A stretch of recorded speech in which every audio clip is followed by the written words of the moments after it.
En ce début d'été 1940, les victoires allemandes en Europe de l'Ouest inspirent d'autres dictateurs. En Italie, Benito Mussolini rêve de partir à la conquête d'un continent, l'Afrique.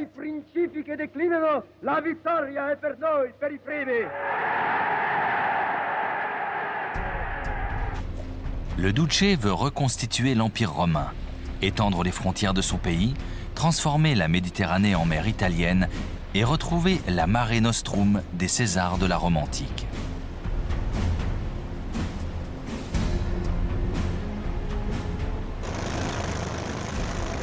Mais son rêve mégalomane va se transformer en cauchemar. Un désastre qui finira par la mort du dictateur et dont les conséquences affaibliront considérablement son principal allié, Adolf Hitler.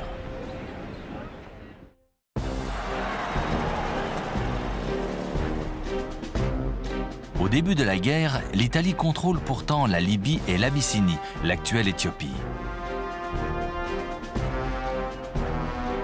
La stratégie de Mussolini est simple: agrandir la zone contrôlée par les Italiens en s'emparant de l'Égypte et du Soudan, jusqu'alors britanniques.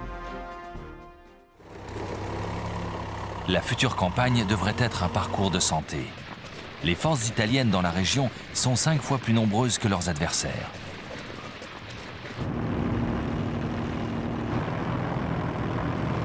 En septembre 1940, Mussolini lance l'offensive en Égypte. Ses troupes s'emparent du petit port de Sidi Barrani.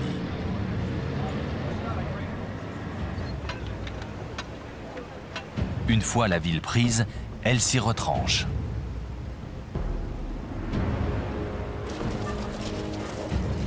Mais les Britanniques réagissent. Ils concentrent leurs forces pour tenter une contre-attaque. Le 6 décembre 1940, ils traversent le désert.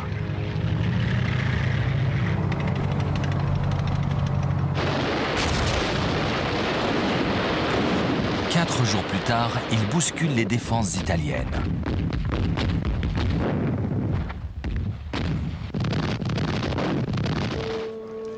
Près de 40 000 Italiens sont faits prisonniers.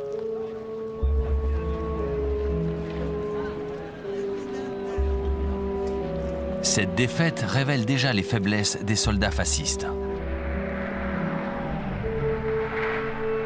Les vaincus battent en retraite vers la frontière libyenne.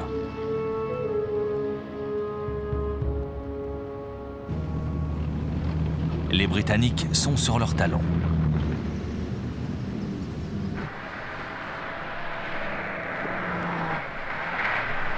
En moins d'un mois, les hommes du major général Richard O'Connor s'enfoncent en Libye sur près de 900 km.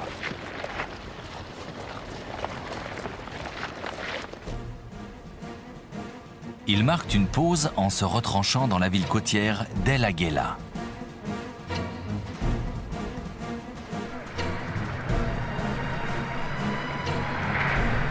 La moitié de la Libye italienne est tombée. 100 000 soldats ont été faits prisonniers.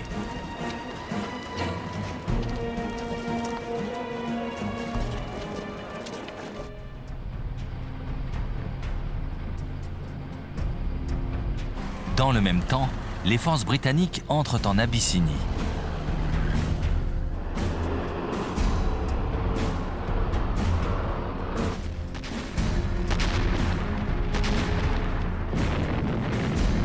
Les combats vont durer près d'1 an.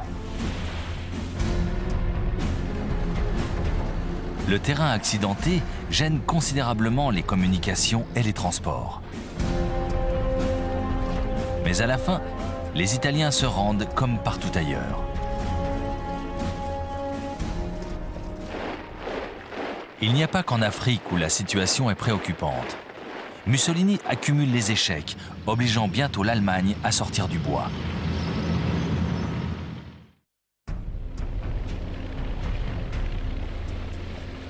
Deux ans auparavant, en avril 1939, conformément à ses plans de conquête, Mussolini avait ordonné l'invasion de l'Albanie. L'année suivante, il exigeait que la Grèce devienne une colonie italienne. Devant le refus des Grecs, il lançait une nouvelle invasion.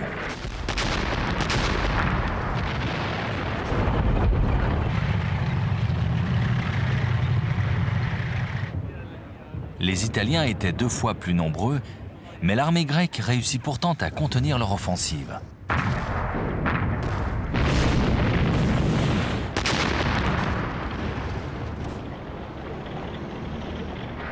Pire encore, au début du mois de mars 1941, non seulement les troupes italiennes étaient repoussées du territoire grec, mais elles étaient aussi quasiment rejetées d'Albanie.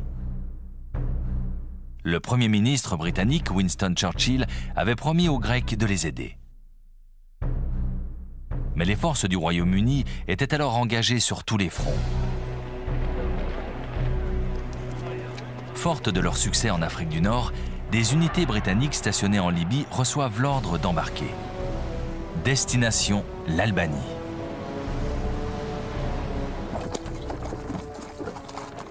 Les troupes de Mussolini sont bousculées dans les Balkans. Les Italiens lâchent prise partout.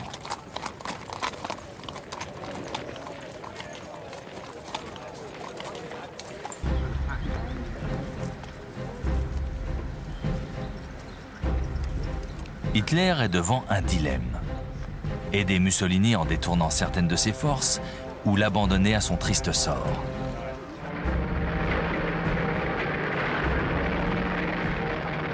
Il choisit d'intervenir.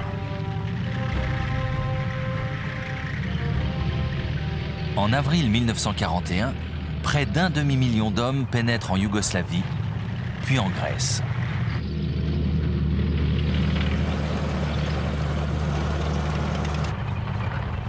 Alerté par les échecs de Mussolini, Hitler doit reprendre la main dans les Balkans, mais ce choix tactique demeure très risqué. D'abord, tout se passe parfaitement.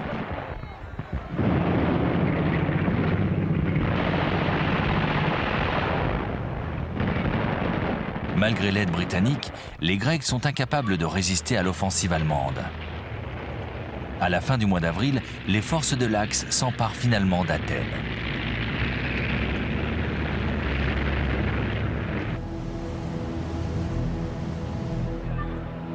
Sous le contrôle des Anglais, 30 000 hommes sont évacués vers la Crète.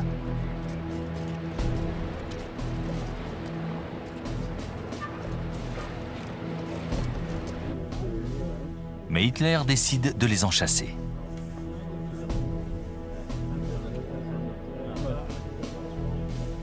Il dispose de 22 000 hommes, des parachutistes et des troupes d'assaut transportées en planeur.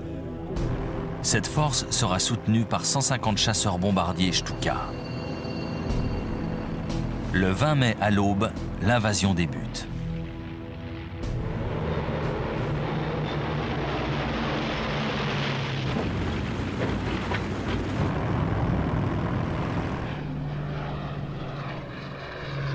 Les attaques se concentrent d'abord sur les principaux terrains d'aviation.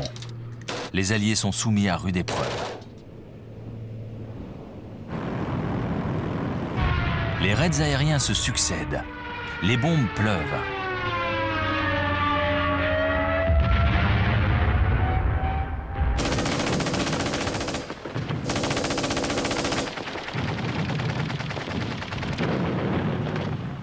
Bientôt, toutes les pistes d'atterrissage tombent aux mains des Allemands, qui y amènent aussitôt des renforts. Les Alliés sont repoussés sans cesse.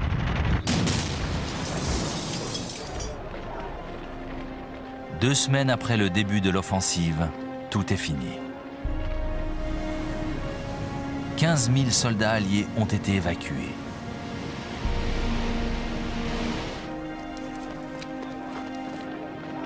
Mais près de 18 000 sont restés dans la nasse.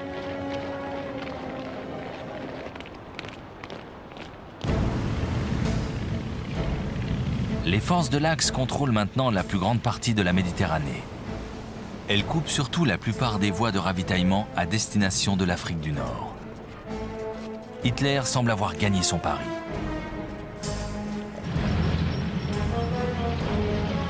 Désormais, il est en position idéale pour mettre un terme à la présence britannique en Méditerranée.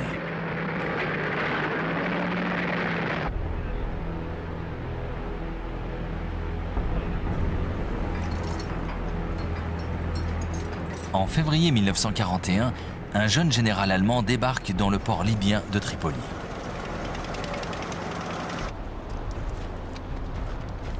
Erwin Rommel est l'un des éléments prometteurs de l'armée allemande. Hitler lui a confié la mission de secourir l'allié italien et de conquérir toute l'Afrique du Nord.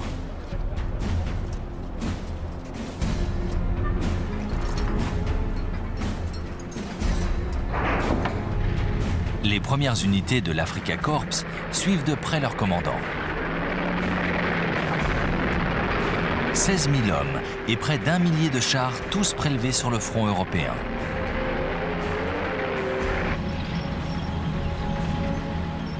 Les forces de l'Axe sont supérieures en nombre, d'autant que leurs adversaires ont été décimés lors des opérations grecques et crétoises.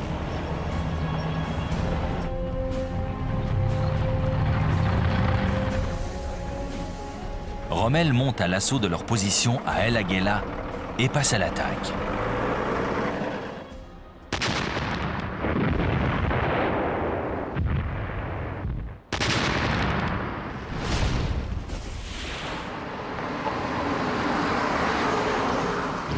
Lorsque les Britanniques se replient, l'Afrika Korps les pourchasse. En quelques semaines, les Alliés sont refoulés jusqu'à la frontière égyptienne.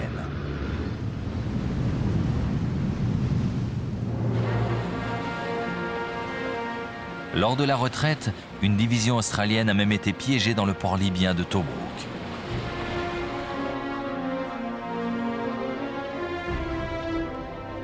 Le commandant britannique, Sir Archibald Wavell, tente par 2 fois de rompre l'encerclement.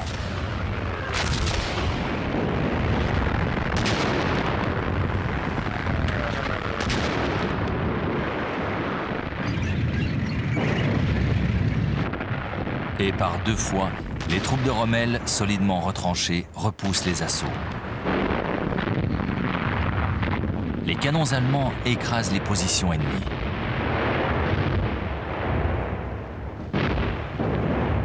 Les batteries antiaériennes de 88 mm utilisées contre les tanks font des ravages dans les rangs alliés. Rommel, profitant du terrain dégagé, fait manœuvrer ses chars d'assaut comme à la parade. Il applique la tactique qui deviendra sa marque de fabrique. Déborder son adversaire et attaquer ses flancs sans répit.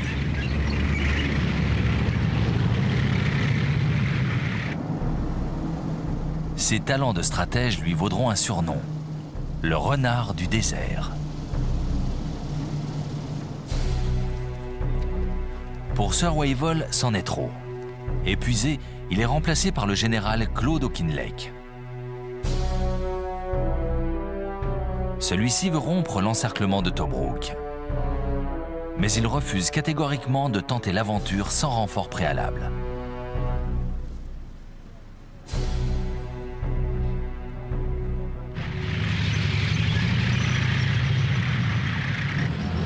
Le 18 novembre 1941, il peut enfin lancer son assaut.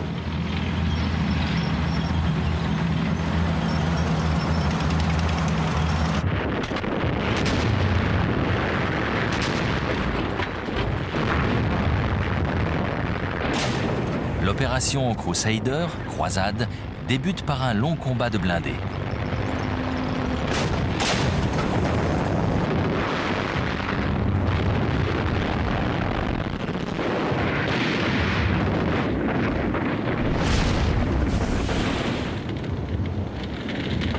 Une fois de plus, les chars d'assaut britanniques subissent de lourdes pertes. Malgré ces dégâts, l'infanterie poursuit sa progression.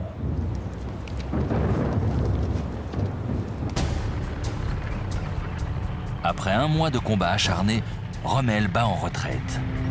Tobrouk n'est plus assiégé. Les forces de l'Axe se replient le long de la côte et retournent finalement à leur point de départ, El Agheila.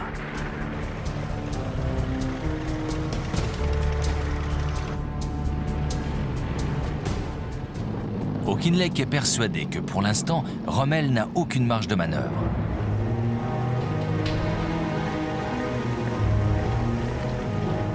Il décide de disperser ses unités le long de la côte et de les laisser se reposer.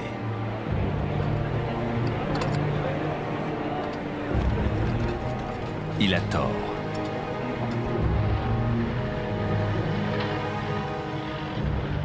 2 mois plus tard, en janvier 1942, l'Afrika Korps repart à l'attaque.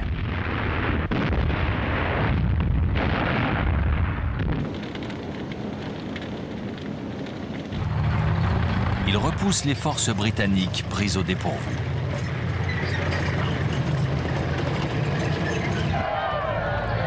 Elles refluent le long de la côte.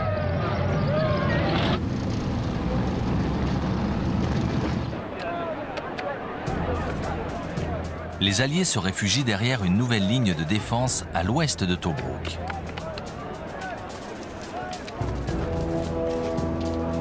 Ils se retranchent dans une série de fortifications bientôt surnommée la ligne Gazala. Rommel décide de s'en emparer au mois de mai 1942.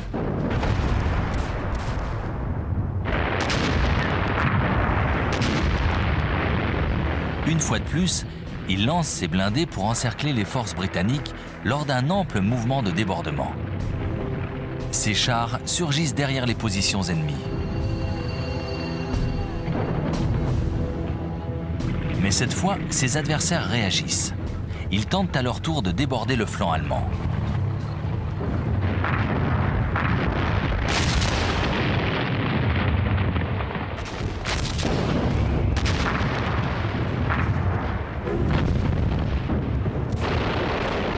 Pendant 3 semaines, chacune des deux armées va tenter de bloquer les manœuvres de sa rivale.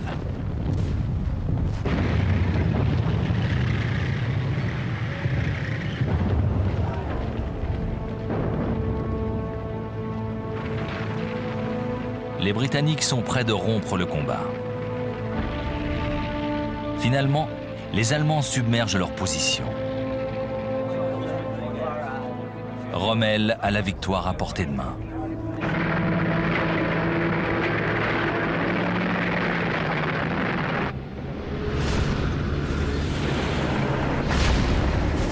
La retraite risque de se transformer en déroute.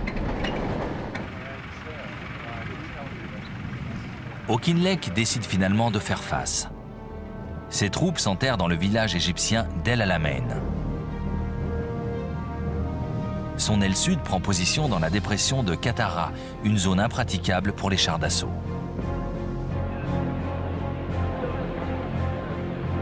Le 1er juillet 1942, Rommel passe à l'attaque.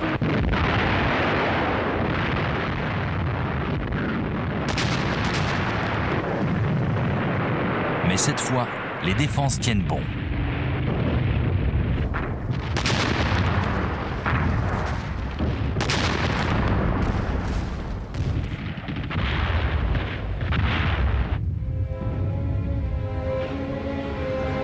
Rommel a dangereusement étendu ses lignes d'approvisionnement. Ses équipages manquent d'essence. Il décide de décrocher.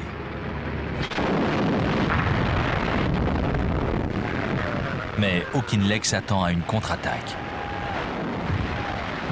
Jusqu'à la fin du mois de juillet, les deux adversaires se jettent l'un sur l'autre, comme deux boxeurs à bout de force.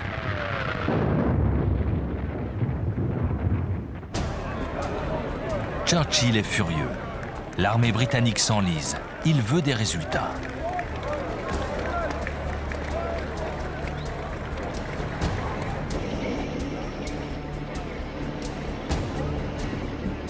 Pour lui, l'heure est venue de relever Auchinleck de ses fonctions. Ce ne sont pas moins de 2 généraux qui sont nommés pour le remplacer. À l'Est, le commandant en chef, le général Harold Alexander. Et pour diriger la 8e armée, un officier dont le nom va rentrer dans l'histoire, Bernard Montgomery. Les Alliés et les forces de l'Axe se sont écharpés pendant des mois. Mais aucun n'est sorti vainqueur et personne ne peut dire qui remportera la partie. Pour vaincre, les Britanniques n'ont qu'une solution: couper définitivement les voies d'approvisionnement allemandes.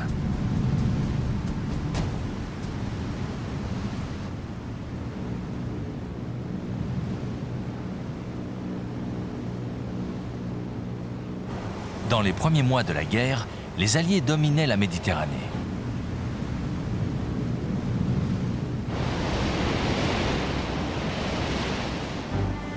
Les convois pétroliers provenant du Moyen-Orient la traversaient sans encombre. Les routes maritimes vers l'Inde et l'Asie étaient ouvertes.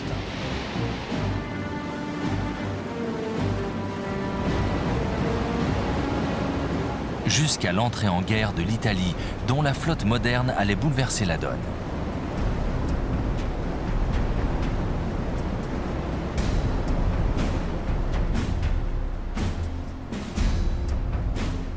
La stratégie italienne est simple. Harceler l'île de Malte, pivot central du dispositif britannique dans la région. C'est là que les sous-marins et les avions opérant à l'est viennent faire le plein de carburant. L'île est le port d'attache des bateaux de la Royal Navy qui attaquent sans relâche les convois italiens et allemands à destination de l'Afrique du Nord. Durant l'été 1940, Mussolini décide de la faire bombarder.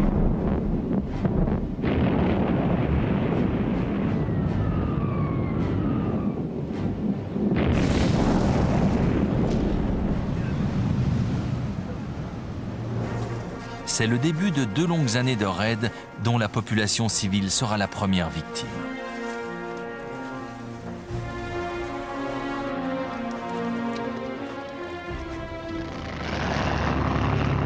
Les Britanniques sont d'abord totalement désemparés.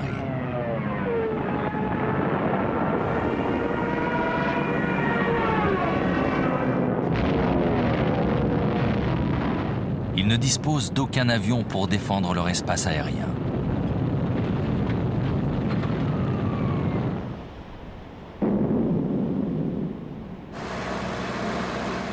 C'est presque par hasard que 4 biplans sont récupérés dans un état pitoyable.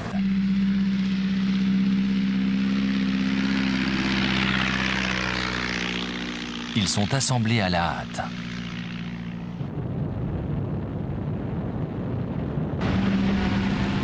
Et opposent finalement une farouche résistance.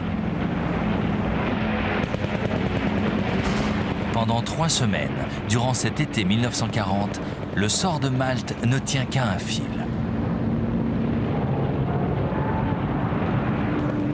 Finalement, des escadrons de chasseurs viennent en renfort. Ils repoussent les bombardiers italiens. Mais jusqu'à quand ?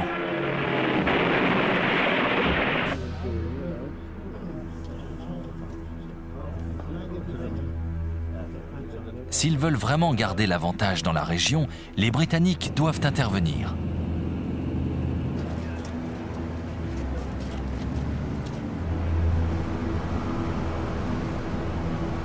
Ils vont monter 2 opérations pour mettre KO la marine de guerre italienne.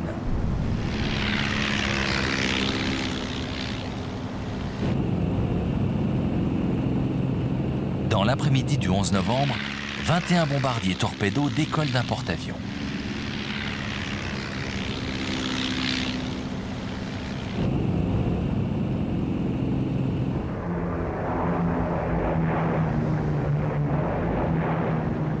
Leur objectif, la flotte ennemie ancrée dans la baie de Tarente. Les Italiens ne les attendent pas.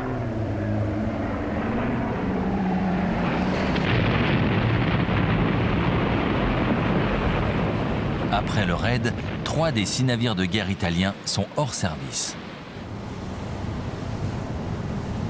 4 mois plus tard, les Britanniques frappent à nouveau.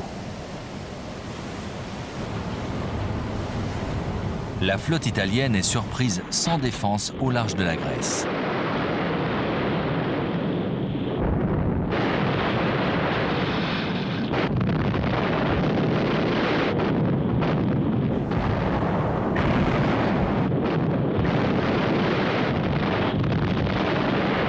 Un 4e bâtiment est gravement endommagé.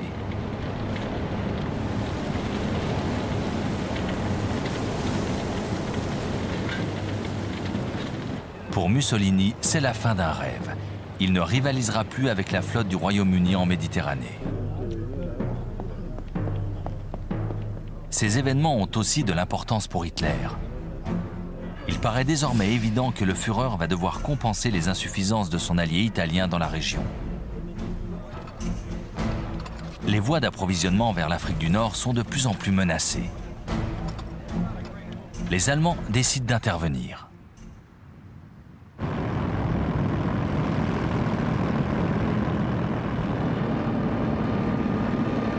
Au début de l'année 1941, la Luftwaffe ravage Malte.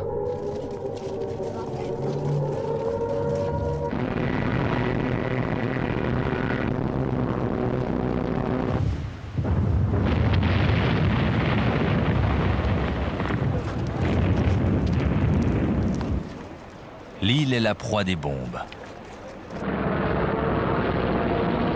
Les raids se succèdent, mois après mois.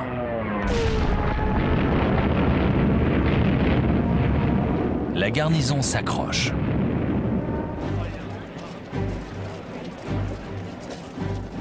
À l'automne 1941, durant une accalmie, elle parvient même à accroître le nombre des attaques contre les convois de ravitaillement ennemis en route vers l'Afrique.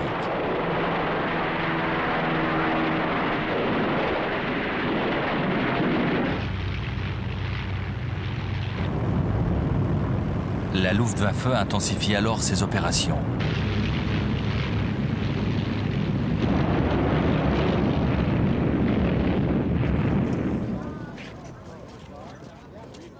Mais malgré cette fureur destructrice, la population tient bon.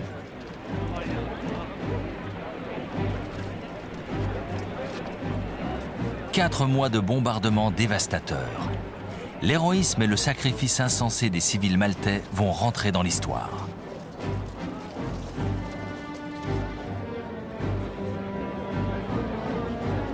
Au mois d'avril 1942, l'île est décorée de la plus haute distinction britannique pour son courage, la Croix de Saint-Georges.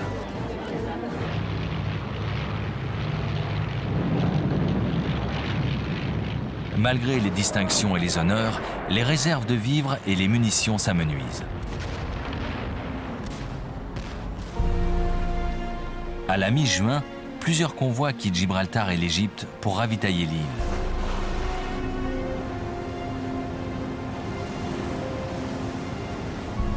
Mais les Allemands sont à l'affût.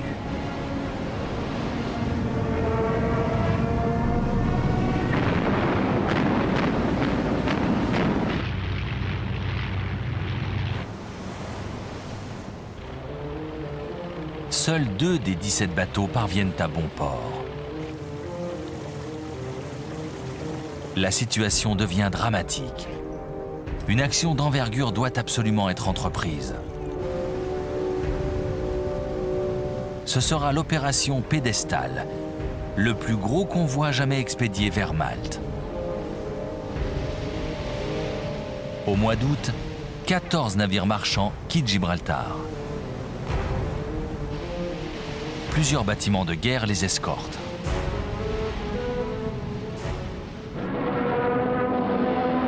Mais la flotte allemande ne compte pas les laisser passer.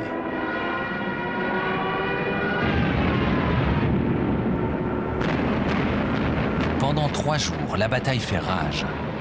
Les sous-marins et les avions de l'Axe n'ont qu'une seule mission, couler leurs adversaires, empêcher la livraison des précieuses denrées.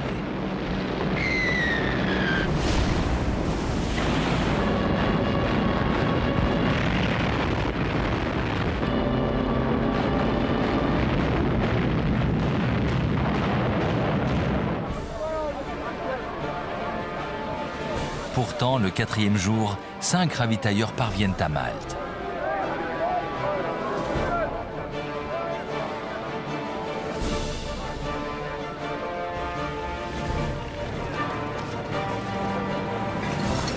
Le peu qu'ils transportent suffit à approvisionner l'île. Malte est sauvée. Ces avions vont pouvoir continuer de harceler les convois de l'Axe en route vers l'Afrique du Nord.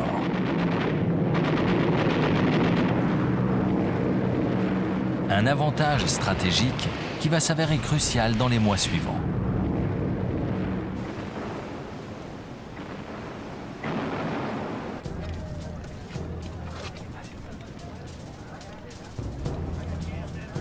Churchill est excédé par la résistance de Rommel en Afrique du Nord.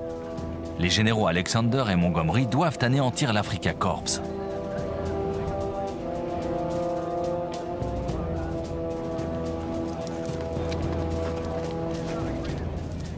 La partie va se jouer à un petit détail. Les services de renseignement britanniques ont décrypté les codes de l'armée allemande. Ils savent où et quand l'ennemi va attaquer.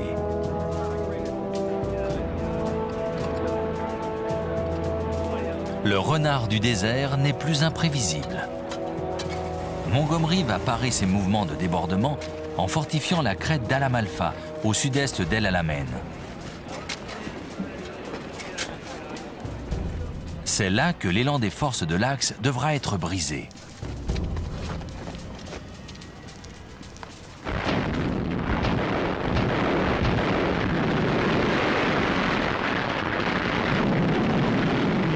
La bataille va durer 3 jours.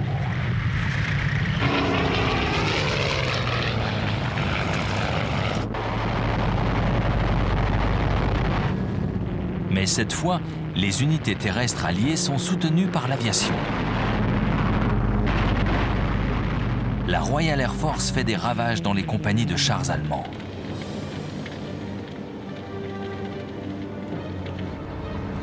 Rommel est contraint d'abandonner.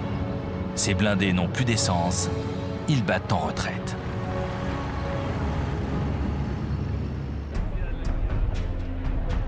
C'est au tour de ses troupes de s'enterrer.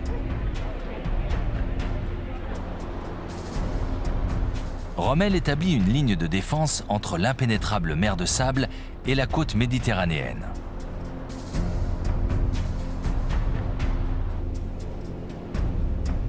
Son artillerie est placée en batterie derrière de vastes champs de mines.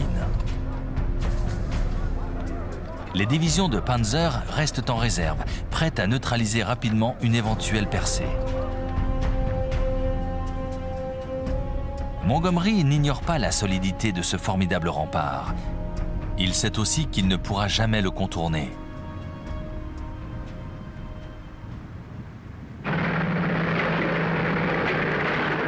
Il n'a qu'une solution, enfoncer le centre des défenses de l'Axe.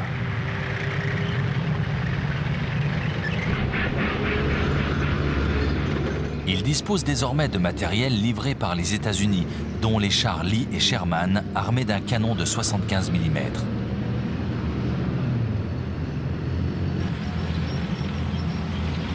Les Alliés possèdent enfin des engins capables de faire taire la puissance de feu allemande.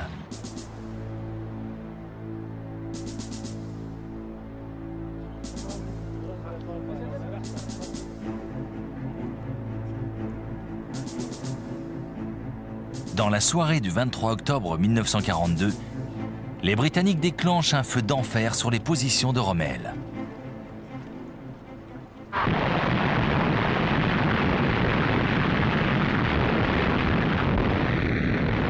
La bataille d'El Alamein vient de commencer.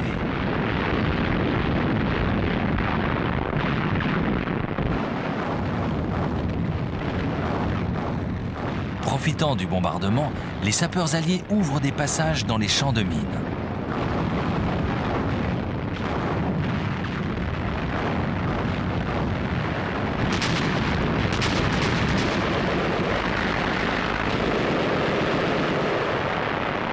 Les soldats britanniques, australiens, néo-zélandais et africains du Sud se battent pour faire une brèche dans les défenses de l'Axe.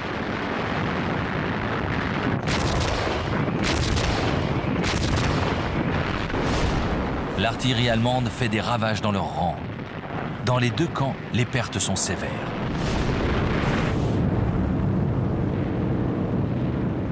Les chasseurs bombardiers de la Royal Air Force harcèlent les forces de Rommel.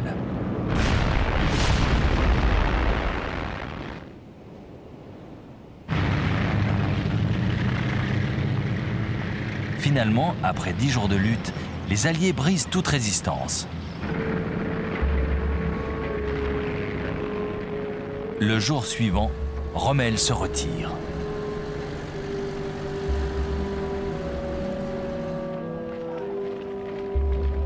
La première grande défaite allemande se dessine peu à peu.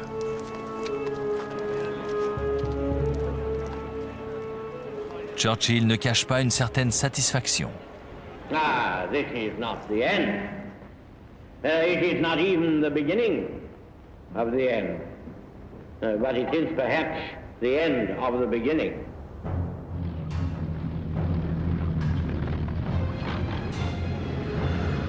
Pendant 2 mois et demi, manœuvrant le long de la côte méditerranéenne, Montgomery repousse son adversaire vers l'ouest, vers la Tunisie.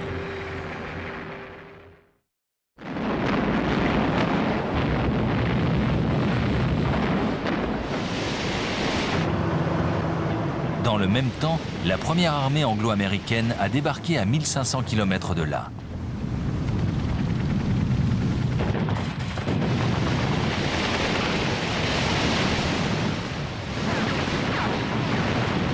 L'opération Torche lui permet de prendre pied au Maroc et en Algérie, alors possession française. Ce corps expéditionnaire va bientôt se mettre en marche vers la Tunisie.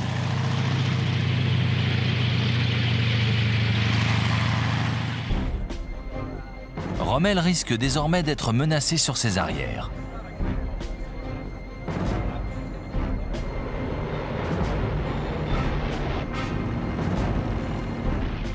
Il compte sur les renforts venus d'Europe pour consolider ses positions et résister à l'écrasement.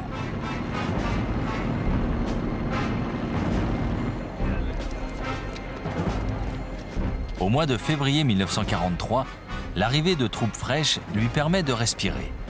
Il bâtit une ligne de défense longue de 150 km au cœur de la Tunisie.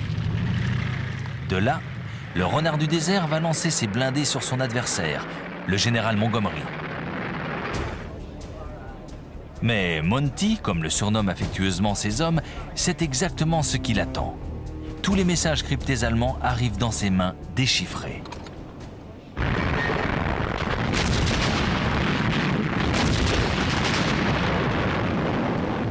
L'artillerie britannique démantèle l'offensive.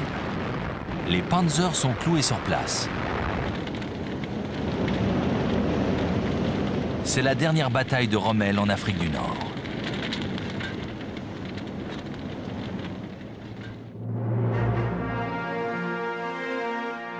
Il retourne à Berlin pour tenter de convaincre Hitler. Il faut abandonner l'Afrique du Nord. Le Führer refuse catégoriquement.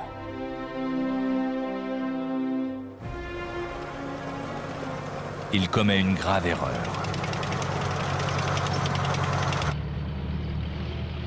La 8e armée remonte du sud à marche forcée.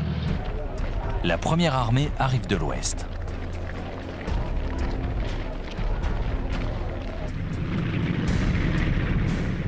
Le 7 mai, les troupes américaines prennent le port de Bizerte.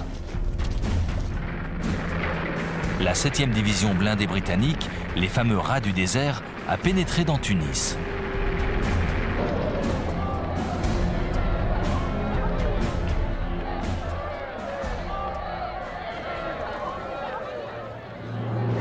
La tenaille se referme. Les troupes de l'Axe sont piégées.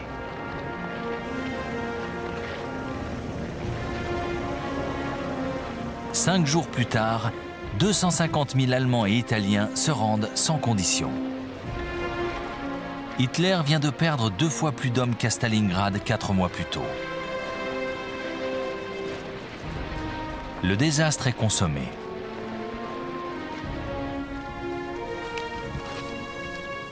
Le jour suivant, le commandant en chef des forces britanniques sur le théâtre des opérations, le général Harold Alexander, écrit à Winston Churchill « Monsieur, il est de mon devoir de vous rendre compte que l'ennemi a cessé toute résistance. Les rivages de l'Afrique du Nord sont entre nos mains. »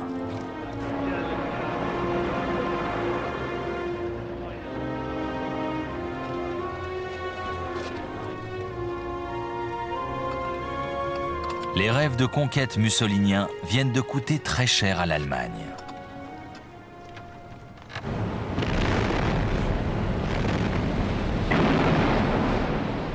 Cette défaite en terre africaine va avoir bien d'autres conséquences.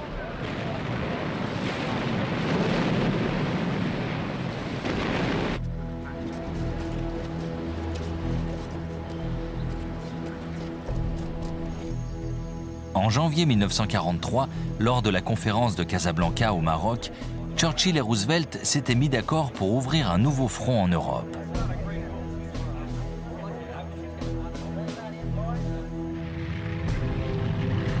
Le meilleur endroit semblait l'Italie, sérieusement fragilisée par ses échecs militaires en Afrique. Restait à savoir où les troupes devaient débarquer. En Sardaigne ou en Sicile?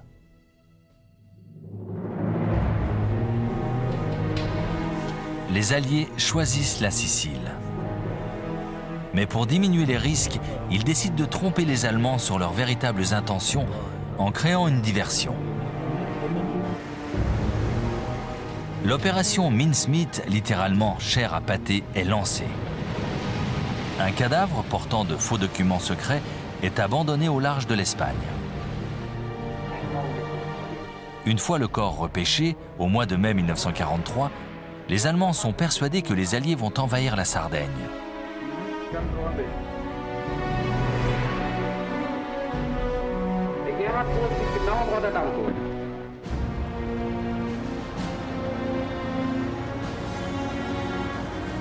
Les messages décryptés par les services de renseignement britanniques sont formels. Les Allemands ont été bernés.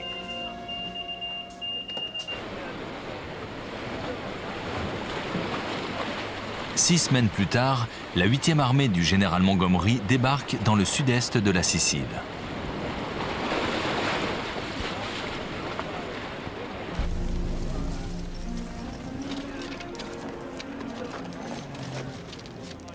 Les Italiens n'opposent qu'une très faible résistance.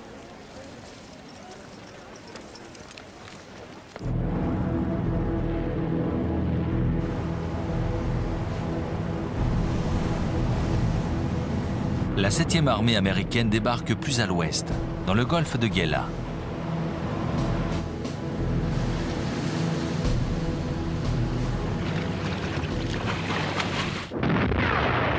Une fois de plus, l'armée italienne se débande.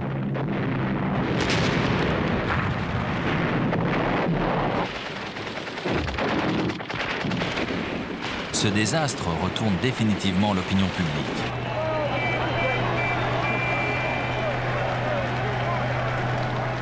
Mussolini est renversé par un soulèvement populaire. En secret, le nouveau gouvernement négocie aussitôt les conditions d'un armistice.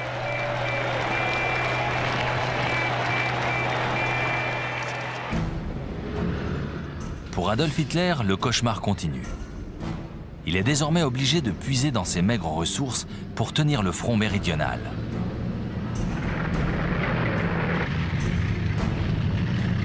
Il ordonne à ses officiers de résister malgré la défection du gouvernement italien.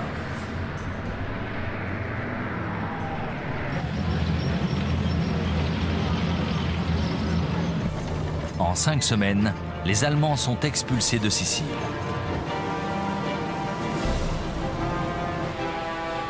Les Alliés débarquent sur le continent et progressent à l'intérieur des terres.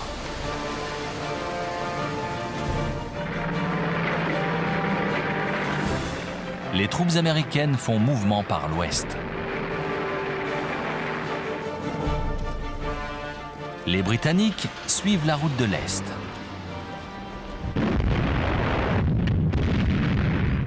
Les Allemands se défendent comme de beaux diables.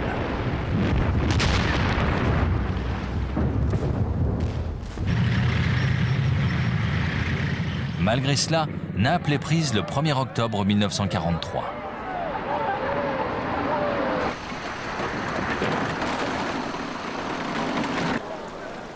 Mais les Alliés sont bientôt ralentis. Les combats de l'arrière-garde nazie et les pluies automnales ont raison de leur élan.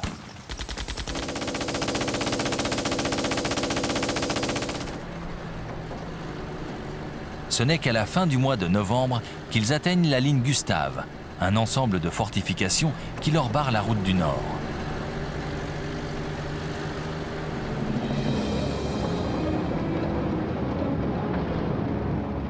Les forces britanniques ont pour mission de briser l'extrémité orientale de cette défense.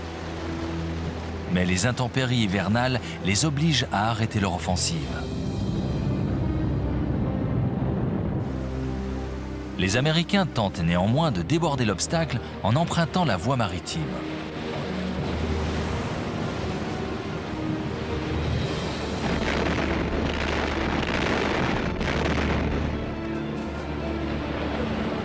Le 22 janvier 1944, ils débarquent à Anzio, à 90 km derrière la ligne Gustave.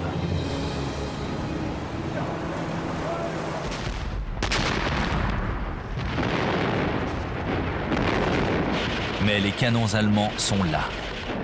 Les premières vagues de soldats sont clouées sur les plages. Pendant un instant, l'état-major envisage de faire réembarquer les troupes. Durant l'hiver et une partie du printemps 1944, les Américains vont rester piégés à Anzio.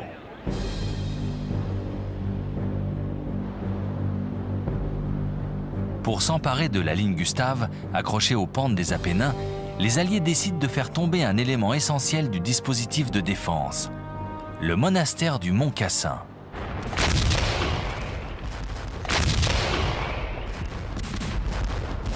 Une première série d'assauts lancés pendant le printemps est repoussée.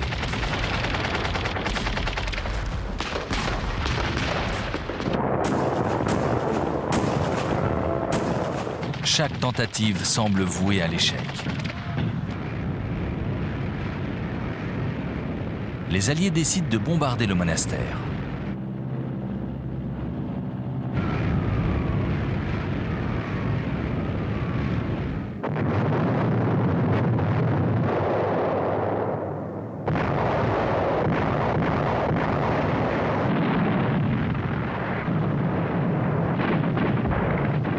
Mais les Allemands se retranchent dans l'enchevêtrement des ruines.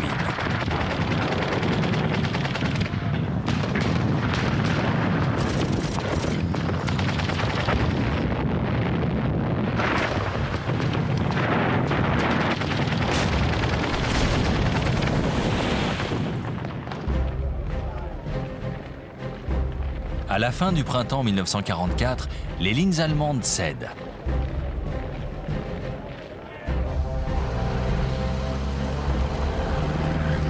Dans le même temps, les Américains s'extirpent du bourbier d'Anzio.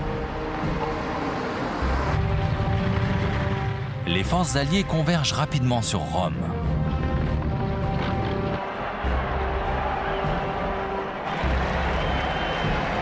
La capitale italienne est libérée le 4 juin 1944.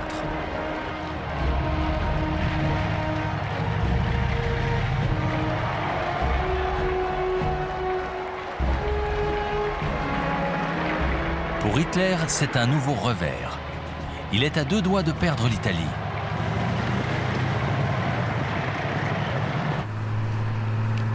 D'autant que ses adversaires poursuivent leur remontée vers le nord.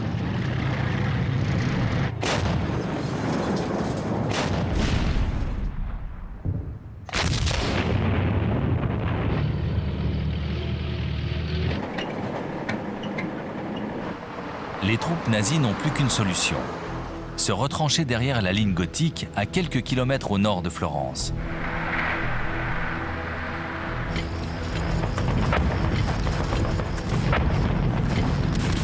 Les intempéries contraignent bientôt les Alliés à arrêter leur progression.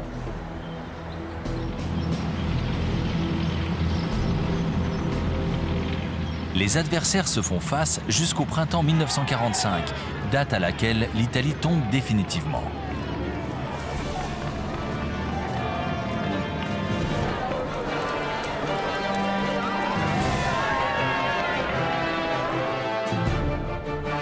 Au mois d'avril, le pays en finit avec la dictature. Le 25, Mussolini est capturé alors qu'il tente de quitter le pays.